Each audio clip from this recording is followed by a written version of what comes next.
Assalamualaikum warahmatullahi wabarakatuh. Jumpa lagi dengan Wong Luyur Channel 999. Kali ini akan menguak sejarah dari tokoh Nyai Gadung Melati dari Kerajaan Mojopahit Brawijaya 5. Tapi sebelum itu jangan lupa dukung channel kami agar terus selalu berkembang dengan baik dengan cara ketik subscribe, like, komen, dan share-nya. Jangan lupa lonceng notifikasinya. Salam Rahayu, salam sejahtera, salam bahagia, salam lestari. Oke, buat saudara-saudara langsung saja kita simak sejarahnya. Pendahuluan, ada berbagai macam kisah tentang Nyai Gadung Melati di dusun Sekarndangan. Ada yang menceritakan bahwa cikal bakal bernama Nyai Gadung Melati, Nyai Sekardani atau Nyai Sekartaji. Menurut ahli silsilah kejawen, Nyai Gadung Melati merupakan seorang tokoh yang paling banyak membabat desa di daerah Blitar. Di antaranya kisah tersebut adalah Nyai Gadung Melati juga pernah membabat desa Selokajang bersama Mbah Nyai Sampir, Mbah Kyai Abu Hanifah, Mbah Kyai Hasan, dan Mbah Kyai Ageng Selo. 1. Nyai Gadung Melati juga pernah membabat desa Kademangan Blitar. Petilasannya berada dekat Musola Utara Kademangan. Nyi Gadung Melati juga membabat daerah Rejotangan, Pendelonje 3, dan lain-lain. 4 kisah lain menyatakan bahwa Nyai Gadung Melati berkaitan erat dengan Kyai Ageng Sukuh, pendiri Candi Sukuh Jawa Tengah zaman Majapahit akhir. Ada yang menceritakan Nyai Gadung Melati adalah istri Kyai Ageng Tunggul Wulung, seorang tokoh di zaman Majapahit dan pendiri Sleman. Tulisan ini mengungkapkan kisah Nyai Gadung Melati dalam membabat desa Maliran, Ponggok Blitar. Disebutkan pula bernama Kyai Naya Manggala. Diyakini oleh warga desa Maliran sebagai cucu Nyi Gadung Melati. Dengan demikian tulisan ini untuk menambah kasanah kisah tentang Nyi Gadung Melati yang memang banyak versi tersebut. Tulisan ini tidak bermaksud untuk mengultuskan sebuah nama seorang atau tokoh, akan tetapi tulisan ini dimaksudkan untuk menggugah hati kita agar tetap belajar dan terus belajar sehingga kita tak akan fanatik pada kisah tertentu yang dianggap paling benar. Dan yang penting adalah kisah ini untuk menggugah hati kita agar tetap menghormati tradisi Jawa. Pembahasan Perang Diponegoro. Penyebab Perang Pangeran Diponegoro adalah rasa tidak puas yang hampir merata di kalangan masyarakat terhadap kebijakan pemerintah Belanda di wilayah Kesultanan Yogyakarta. Salah satu kebijakan pemerintah Belanda yang membuat Pangeran Diponegoro marah adalah pembangunan jalan raya yang menghubungkan Yogyakarta dan Magelang, di mana pembangunan itu melewati makam leluhur Pangeran Diponegoro di Tegalrejo. Pangeran Diponegoro serta pasukannya melakukan sebuah tindakan yang membuat pemerintah Belanda marah, yaitu dengan mengganti patok-patok. Meskipun demikian, pemerintah Belanda tetap merusakkan pembuatan jalan tersebut. Pada akhirnya, pasukan Diponegoro mulai menyerang pasukan Pangeran Diponegoro berlangsung 5 tahun, yaitu dari tahun 1825 sampai 1830 sampai dengan tahun 1826. Pasukan Pangeran Diponegoro berhasil memperoleh kemenangan dengan teknik perang gerilya untuk meredam perlawanan pasukan Diponegoro. Benteng sel-sel sistem perbentengan. Dengan demikian, daerah kekuatan Pangeran Diponegoro menjadi menyempit. Akhirnya pemerintah Belanda dapat menangkap Pangeran Diponegoro dengan tipu muslihat. Ia dipindahkan di benteng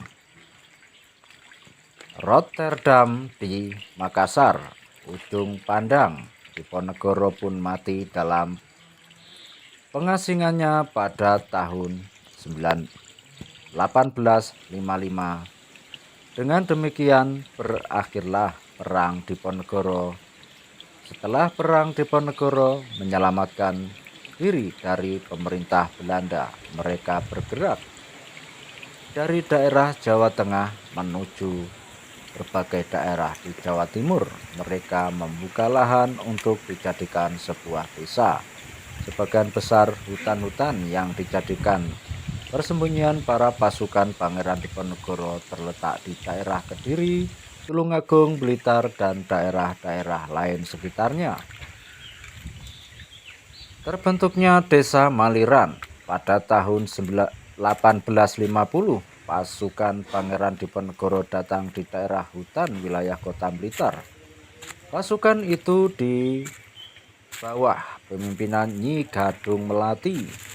Mereka memutuskan untuk menetap di sana dan mulai menebangi pohon yang ada di hutan untuk dijadikan sebuah pemukiman. Semakin lama pemukiman tersebut semakin meluas. Banyak pendatang dari daerah lain yang tinggal di daerah itu. Pada suatu ketika, Nyai Gadung Melati melihat ada 2 buah pohon jati yang kedua rantingnya saling bersinggungan dan mengakibatkan suara gesekan. Hal inilah yang membuat Nyai Gadung Melati memberikan nama daerah itu dengan sebutan Jatigrot. Seiring berjalannya waktu, daerah Jatigrot semakin meluas dan menjadi sebuah desa. Warga desa pun semakin menyebar ke berbagai daerah desa tersebut. Setelah 24 tahun, nama Jatigrot semakin tidak dikenal dan bahkan sudah digantikan dengan nama baru. Pemberian nama baru atas daerah tersebut sementara mata diakibatkan oleh kegelisahan hati para pembuka desa, termasuk Nyai Gadung Melati. Daerah yang semula bernama Jatigrot berubah nama menjadi Desa Maliran dengan lurah pertama Kyai Naya Manggala yang diduga merupakan generasi kedua keturunan Nyai Gadung Melati. Nama Maliran sendiri berasal dari keadaan alam daerah tersebut yang selalu menghembuskan angin yang sejuk.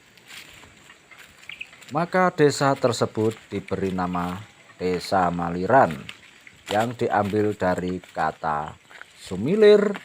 Namun memang dasar lidah orang Jawa kata maliran lambat laun luluh menjadi maliran.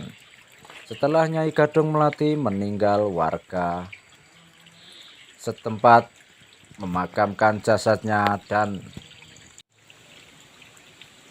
mengkeramatkan kuburannya sebagai punden Nyai Gadung Melati, warga desa Maliran mempunyai jadwal dalam membersihkan punden Nyai Gadung Melati tersebut pada hari Jumat Legi. Selanjutnya, tentang tradisi pemilihan kepala desa Maliran pada umumnya adalah orang yang berasal dari dusun Maliran dan Glagah. Hal ini dikarenakan adanya tradisi yang diwariskan turun-temurun oleh para pendahulunya. Dan karena orang dusun Maliran dan Glagah dianggap sebagai keturunan asli pendiri desa pada dasarnya, tidak ada yang mengetahui secara pasti sejarah terbentuk desa Maliran ini, dikarenakan para sesepuh yang diyakini mengetahui sejarah desa Maliran secara pasti sudah meninggal.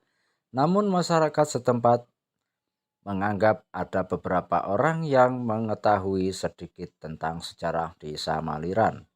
Berdasarkan berbagai keterangan tersebut dinyatakan bahwa Nyi Gadung Melati adalah tokoh yang membuka lahan baru sebagai tempat pelarian dari pemerintahan Belanda. Adapun nama-nama kepala desa Maliran yang pernah menjabat adalah 1.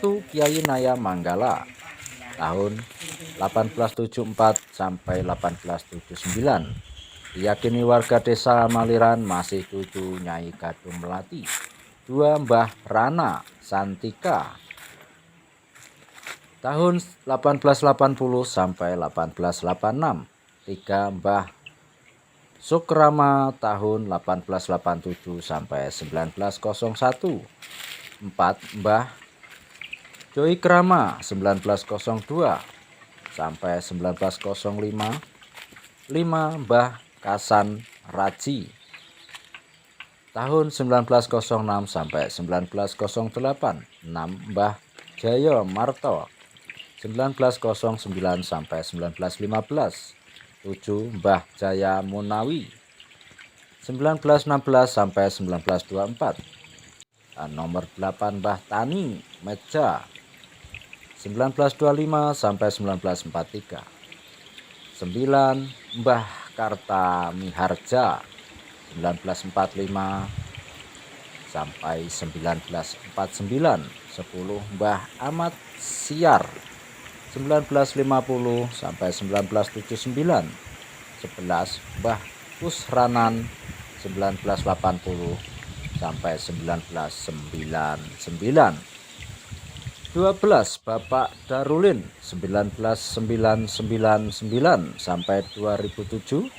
13. Bapak Sutoyo tahun 2007. Sekarang 2 periode. Jangan pernah berhenti belajar, jangan pernah berhenti mencari ilmu, jangan pernah berhenti berusaha mewujudkan cita-cita.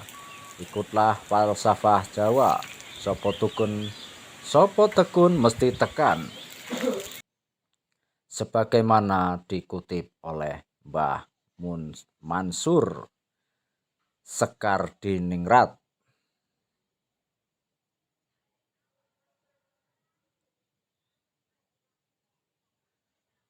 Selo Kajang Serengat Blitar Tulungagung Kendal Rejo Talun Blitar.